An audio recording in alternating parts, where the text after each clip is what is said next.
ஜெயச்சந்திரனின் அடடா audio offer 5 முதல் 70% வரை டிஸ்கவுண்ட். ஆச்சி கொழுக்கட்டை மாவு வந்தாச்சு.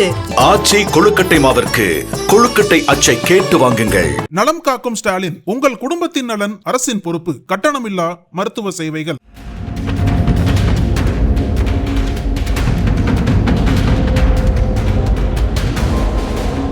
வேலூர் ஆந்திராவில் இருந்து தடையின்றி கிடைக்கும் கஞ்சா பல்வேறு வழிகளில் தமிழ்நாட்டிற்குள் நுழைந்து கிழக்கு கடற்கரை வழியாக இலங்கைக்கு படகுகளில் கடத்தப்படுவது வாடிக்கையாக உள்ளது. இத்தகைய கடத்தல்களை தடுக்க தமிழக காவல்துறை மேற்கொள்ளும் முயற்சிகளையும் மீறி கடத்தல் தொடர்ந்து நடைபெற்று வருகிறது. இந்த நிலையில் ஆந்திராவில் இருந்து நீல நிற காரில் 2 இளைஞர்கள் கஞ்சா மூட்டைகளுடன் சென்னை வழியாக திருச்சி சென்று தஞ்சை சாலையில் பயணித்து கிராமப்புற சாலைகள் வழியாக புதுக்கோட்டை மாவட்டம் கந்தர்வக்கோட்டை நோக்கி கிழக்கு கடற்கரைக்கு செல்வதாக சிறப்பு உளவு பிரிவினர் தஞ்சை மாவட்ட காவல் கண்காணிப்பாளர் ராஜாராமிற்கு தகவல் கொடுத்துள்ளனர். இதையடுத்து எஸ்பி ராஜாராம் பட்டுக்கோட்டை டிஎஸ்பி ரவிச்சந்திரன் மூலம் பட்டுக்கோட்டை, பேராவூரணி, திருச்சிற்றம்பலம், அதிராம்பட்டினம், சேதுபாவா சத்திரம் ஆகிய காவல் நிலையங்களுக்கு தீவிர கண்காணிப்பை மேற்கொள்ளும்படி உத்தரவிட்டுள்ளார்.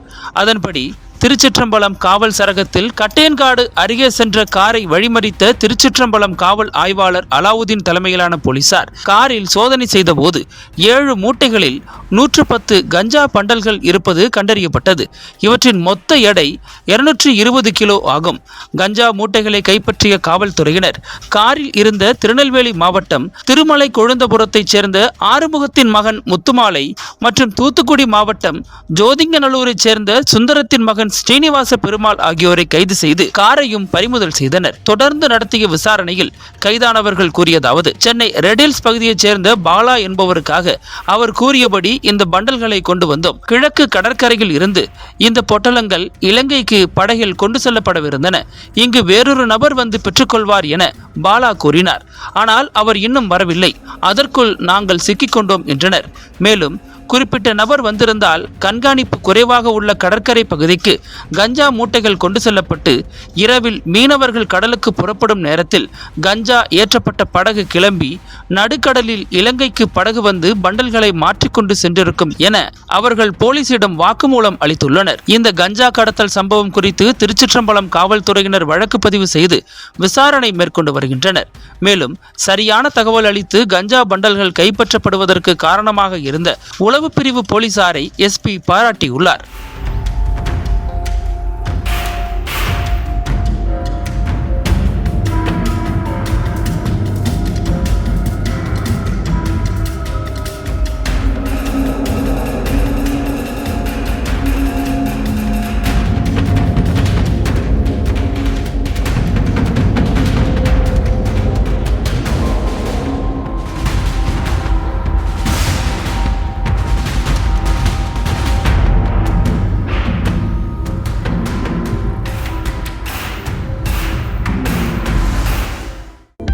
அனல் பறக்கும் செய்திகளை அப்டேட் செய்து கொள்ள நக்கீரன் களத்தை இப்பவே சப்ஸ்கிரைப் பண்ணுங்க.